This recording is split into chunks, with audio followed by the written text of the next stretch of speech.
So how does the Bloods culture compare to the Jones real estate culture? It's a big question first up. Well, it's funny. Paul and John Lomar are very similar. Scary individuals. They run a hard. He's a hard taskmaster, Paul. But no, in all seriousness, it's been great to be involved with the guys so far. Very welcoming. Learning a lot. We're a pretty close group. Most guys are sort of pretty across and aware of what's going on in all the campaigns. So far, really enjoying it and loving being at Jones. Anyone more than the other? In regards employee-wise? I think definitely Tim Spargo's been outstanding. He's helped me out. I'm learning so much about petrol. I mean, oil is king, as we all know. Is someone heard that? Oil is king. That was lit up on my Instagram feed last week. So plenty of our mates, we are friends. We've got a lot of mutual friends, me and Tim, and plenty of our mates. I actually saw Corley this morning with his dog. How was he? Yeah, he's worried about having twins. So he's got twins coming soon. He's in some strife. Now tell me, obviously, straight from school into the elite sort of level football for a long period of time. What sort of how have you found the transition, and what sort of skills, from being in an elite sporting environment, have been transferable with real estate, and what have you sort of leaned on with all those skill sets? Yeah, I found the transition really difficult. The 9 to 12 months post footy was a real challenge. I think you devote your whole life, probably from your 16 or 17, to kind of achieve this goal. You heavily identify as a football, and that's kind of all you really know. So I've really struggled with that probably in the 12 months, and realistically I'm probably in the back end of that now, and still elements of that going on at the moment. It takes some time, and a lot of past players go through it, and I think you don't really expect it to happen until you go through that process. So that was a challenge in a sense, but got the opportunity at Jones, which was great. I've always had a bit of an invested interest from a property point of view, sort of even in the commercial space, which has been helpful in a sense with some of the people I've dealt with in the past, but was never sure which way I would go career-wise post-footy. Had a little minor work experience piece in sort of more of a different style of property business. And then sort of was speaking to Paul through that. He was trying to help me get that job, and that didn't work out. And then he said there was an opportunity at Jones, which I was more than happy to take on board. In regards to, comparable skills, I think there's a couple of low-hanging fruits. Clearly, you've got to work hard, no doubt about that. It's something I'm generally pretty astute at. I try to work hard with whatever I'm doing. Can get pretty hyper-fixated and perfectionistic on certain things, which can be a great strength, but also a bit of a weakness at times. So getting the balance right between, overthinking and fixating on something is something I've got to be aware of, but it definitely can correlate to property. You do need to work hard and spend some extra time in upskilling yourself outside, but also being aware of what's going on day to day. So that's a big strength, I think, that I can correlate to property. I think discipline is a big one. Got to be pretty, stick to your routines, that sort of thing. And probably the last one, I think, communication, being part of a team environment, but also communication. You've got to have hard conversations at times. It's something that as a young player at Sydney with, as I was saying earlier, Horse, big strength of that club was that you didn't do something well or you didn't execute in a weekend, you got told about it face to face, and you certainly had to own that behaviour. So in a high pressure environment like property, real estate, you're dealing with things all the time and things might not go your way, but you do need to have hard conversations, whether it be within the team or with a potential buyer or a vendor. So they're not comfortable. And even now, like I'm early on in the game, but there's been a few hard conversations that have already been had, and they're not easy, but it's something that you need to do. They call them big man conversations, big boy conversations. So communication. Do we talk? Is that what we call them at Jones, or we call them at the Swans? We call them at the Swans. I think I call them fierce conversations. Yeah. I think fierce conversations and accountability is so important. I think definitely, even with our staff, I think being able to be able to hear, take the feedback, I think is important. But also as leaders, I think you've got to be able to give it. A lot of people feel uncomfortable. But you get a lot from it, I find. There's a lot. I find every time it's a hard conversation leading into it, you're anxious or a bit unsure. But afterwards, the realisation, because you get something from it. And I think you'd get that probably every day now with you're dealing with vendors and different buyers across all different sections. Have you found this? It's a good conversation starter. Obviously, Melbourne is the it's a football. It's a football topic. City. So that would help. I would imagine there'd be a bit of a few questions. Oh, isn't that the bloke that used to play for Sydney? Yeah, Well, wasn't there someone, St there was Kilda. a city vendor who was giving you advice. He goes, you got to look at the property like it's because I was asking for, I think it was a 2% yield for a little retail shop, and he gave you, can you tell that? Oh, So without giving away too much information, obviously it's a private conversation there, Tim, with respect, No one's listening, mate. No one listens. respect or vendor. But the reality is, we'll speak about property and stuff, and no doubt speaking at the wider market. And there's been some pessimism around certain asset classes, as we all know. And I think he was just sort of trying to tell me how to explain to vendors about how to. Not vendors, explain to buyers the market as it is, and sort of was relating the market in a sense to Buddy Franklin, the fact that he's one of the great players, but there'll be times where he goes out to a footy ground and he won't be overly confident, but he's just got to sort of grab it by the scruff of the neck and go out and kick 6 goals. And once again, I wasn't really sure how that analogy correlated, if that was even reality, because Buddy Franklin walked out on a field, had his chest out, and was super confident, Couldn't be and more kicked 6. He confident. wasn't not confident. So it didn't really quite add up initially, but I understood what he was meaning, that you do need to try and paint the picture of where the market's going. Back with the football, did you ever, a lot of players, ex-players go back into the coaching side, stick with the club. Did that ever cross your mind? Did you have any intent or any intention ever to go on the coaching side, whether it be with St Kilda or with Sydney or any other AFL club? It definitely crossed my mind. And even doing a bit of coaching in the sort of the AFL League for odds of variance, I'm really enjoying working with young players and helping them out. Sort the of development side of it. Development. I'm really seeing guys grow, and it's really, I've found a new love for the game again. I sort of was pretty bitter and twisted at the end there, which a lot of players can get like, and a bit resentful and feel like they should be going on for another Julian 2 or 3 was years. Like that. Julian, I don't know if you know, played AFL. Finished on a high. Don't be a fuckwit, mate. Delete that. No. We have to leave that. Please look at whatever minutes. Speaking of you can't bitter. fucking say, I absolutely will never talk to you both again if you say that. If that goes Paul's loving this, by the way. Fucking delete Paul is that. loving this chat. Jeez, He's Louis, no, smiling. you're not saying that, you dickhead. It's pretty funny. Sorry, Dan. Sorry, Dan. Julian okay. interrupts all the No. time. I'm just interrupting because we are not using that. No. When did you finish?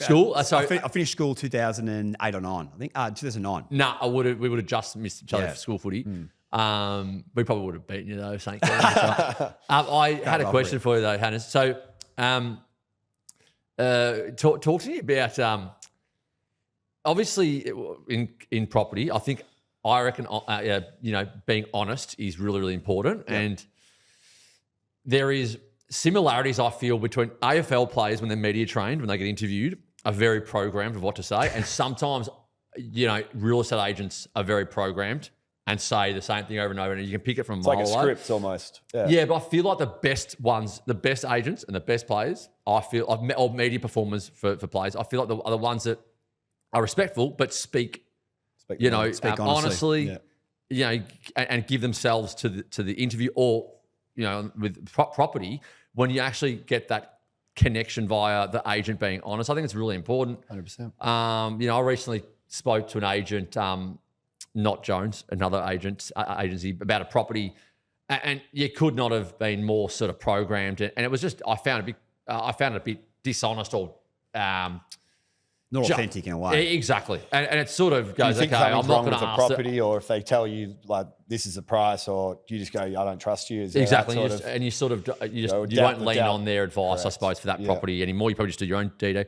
How do you go? Obviously, a few of the lingos in the AFL, you've got the full credit to the boys, 1 week at a time. When when it's my time to go, That's not- Even this interview, boys, we're sticking to the process. That's Yeah, right. stick in, That's one right. week at a So time. how do My time to go. how do you deal with making sure that you're not too programmed and not too media trained, and because people obviously ask you questions about footy, but you sort of probably got to steer the conversation back to property. How do you go with all that? It depends who you're speaking to and what the situation is. I think you're not worried about, John Longmire, Tom Harley just breathing down your neck. If you say the wrong thing, they'll come because, the Swans are quite a respectful club. So you've got to be pretty, between the lines. But now being in the media, you still have to have some awareness of what you're saying. But realistically, you can be a bit more, as we were saying, authentic and straight shooting. I'm learning the shift now from being in AFL land to now being on the outer.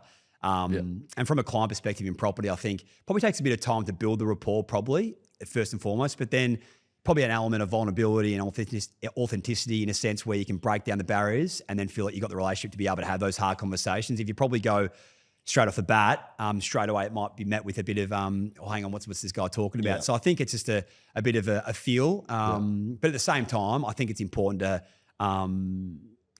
have some honesty, as you're saying, straight up, as opposed to trying to beat around the issue, because a lot of people like yourself who are astute investors now and understand the property game. You had your first sale of a property in auction in Knoxfield. Yep. I mean, was the feeling of, I know you were pretty happy because someone was in the car with you, you're calling your friends, family after that sale.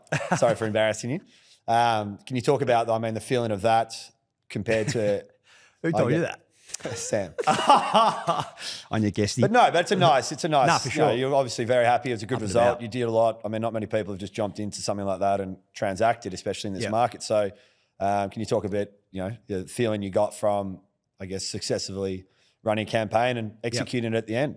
Yeah, it was an awesome experience. Got Paul, obviously, was a client that Paul's worked with, and he sort of handed me the reins in a sense. We sort of steer him in the ship a little bit because it was the first campaign I had, but definitely put a lot of responsibility in my hands with inspections, dealing with buyers. Speaking to the vendors, we had regular updates with them, and then sort of running the campaign, and was certainly pretty nervous. And speaking to yourself and Paul, and even though I was confident that we had a few buyers there on the day, sometimes you never know. get times where they don't even rock up. So I was thinking, no, they'll rock up. But certainly 5 minutes before, when a few people weren't there, I was nervous. But look, it wasn't a straightforward auction. There was a bit of back and forth and negotiation after, like there is at the moment with a lot of auctions with investors. But it was good. I mean, I cold called the buyer off another campaign, so that was pretty cool. So it wasn't from online, which is something that you guys are big on, trying to make sure we. And that's who eventually bought it. Yeah. So that wasn't was an online listing. Or wasn't an online, buyer. Yeah, so that was a good experience. He's from China as well, so there's a bit of a language barrier there. Initially, a property management lady, Anita. And he stole someone's pen. Is that right? He stole the auctioneer's pen, Jack Moss. If you're listening, it's a $700 pen. So we're still trying to track down the pen. Him up 5 times. And he went to China. $700 pen. He's gone to China, taken the pen to China. So we're still trying to check them the pen. Mossy, it's in Australia at the moment, so we will get that across to you. But Anita, who's on our property management team, she came to me with the first inspection, and doesn't speak English very well. Lewis was the buyer. So she had to help me out with some of the translation. And then we also had another person there on the day trying to negotiate help us through with the language barrier. So that was an interesting experience. And it was a great knack for it.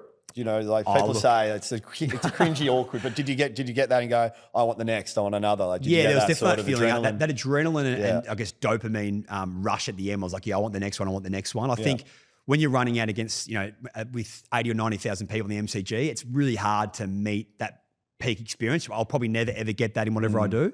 But it was definitely a small taste of that. And straight away after, I spoke to Paul and yourself and whatever, and I was like, where's the next, and how can we attack that next deal? Because it was an exciting experience. You got your question? Yeah, I got a couple. What are you thinking? Where do you think the market's at? What's your opinion on where we're going? What's your favourite type of asset at the moment? Where do you want to go? If you've sort of got a touch of a few, where's specialised. What are you most passionate about with property? I guess first part of the broader market. Obviously, I've only been in it for a small amount of time. Clearly, there was in the last 6 to 12 months, since I've probably last 12 months since I've been at Jones, there's been a massive influx of people wanting demand for industrial, and land tax is proving a massive issue in Victoria. So a lot of people are trying to push for industrial assets on commercial leases and less in retail.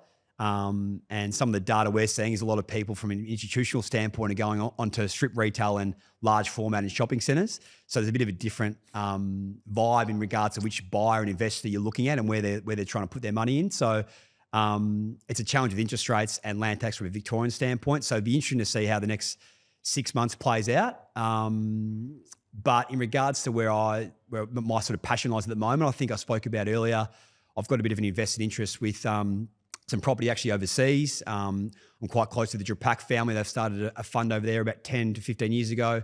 The company's Drapac Partners. They've got a couple of parcels of land over there and they're trying to turn it into a development site. So I've certainly always been interested in the whole land development, end value, the price elasticity of land, how it all works and how to make that Whereabouts work for overseas? you. In Atlanta, Georgia. Okay. And there's sort of some other parcels of land. Near Augusta?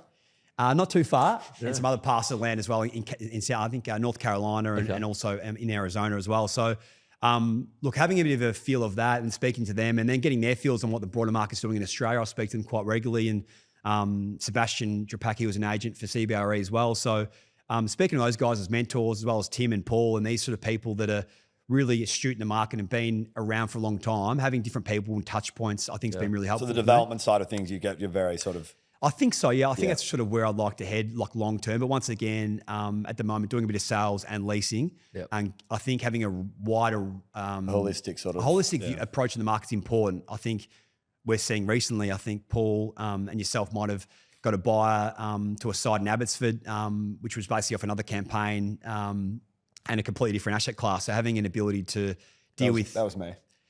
Having an ability to deal with investors and buyers from different asset classes is important, rather than being locked into industrial or retail. Having a wide it's bird's eye view on the market is important. Yeah. I've got one more before we wrap up. Yeah. I've got to go. You're wrapping this up. Well, I've got to go, so you can continue. Yeah, go for I'll it. chat with him. You're looking well. You're looking very fit and healthy, and obviously, no, seriously though, you look like you could suit up to play a game. What are you doing to keep fit? What's working for you, and how is it helping work? Because obviously, I personally find, I'm pretty sure everyone does, that direct correlation. You are what you eat. Yeah. And it is very true though. I think it's very difficult to get up early and be on mentally and 100%. physically if you eat shit food but not full, if you drink whatever. 100%. So how are you finding? Well, what's worked for you? Because you're looking really well, and then and how is it impacting your work life? Yeah, good question. I've always been big on so diet, fitness, and stuff, and it obviously correlated with footy. I think since I was probably 15 or 16, sort of diet and nutrition and footy, training. A lot of ex AFL or just elite athletes, when they stop though, it really can. For sure. It really Yourself can. included. And for me, when I stopped, to be fair, when I stopped, I sort of went down that path. I was drinking a lot, partying a lot, eating shit food and stuff, and went down a bit of a spiral mentally. I was in a bit of a bad place, which a lot of players go through. And certainly, about probably 9 months ago, made a decision to kind of get completely off the booze. So I don't drink anymore. Anymore? Nah, at all. So Very impressive. That was a big decision for me mentally and physically, but I knew that would correlate with work and lifestyle and wellness. I've always been a bit of a binge drinker, and I've gone really hard, not drunk for 4 or 5 weeks, and then binge on a weekend. But which is common with with athletes. With AFL and elite athletes. You sort of you're so invested in, and you sort of just need that release and that blowout. That was very prevalent for me, but that's not the case anymore. But now, certainly running and training a lot, gym, spending a fair bit of time on the meditation side of thing and mental wellness, which is big for a new career pathway now, because you've got to be sort of pretty switched on and dealing with things all the time and learning and retaining information, which I feel like I'm coming from a long way back. So I thought of how can I get ahead? And these are the sort of little things I think are definitely helping for me in a world and bird's eye view sense, I suppose, sort of thing. So moving forward, definitely, morning getting up, training, eating the right food, going to bed early, all those things which are pretty basic and simple, and probably something I went away from at the end of my career is something now I'm almost incorporating more than ever, because it's harder important to do than it's. I think everyone. You say it's basic, but it's not. Not everyone can do it. At all. I mean, you find. I don't know you guys. I I look for any excuse to stay up and scroll. TikToks. Exactly. Just so easy. Well, I think that one of those things. It's funny you say that. Like, I used to be such a perfectionist when I was playing footy, and I still am in a sense. But reality is, once you have that aspect of, you're not going to get it right all the time. If you sort of the old 80-20 rule, 90-10 rule, if you go on it with that aspect and get the progress, not perfection type of thing, bit of balance, you're going to be able to get achieve that more times than not. Yeah, definitely. Very good. Well, you got to wrap it up, Julian. I'll let you talk, mate. You keep going. Yeah. Do you I chat to Dan every day in the office.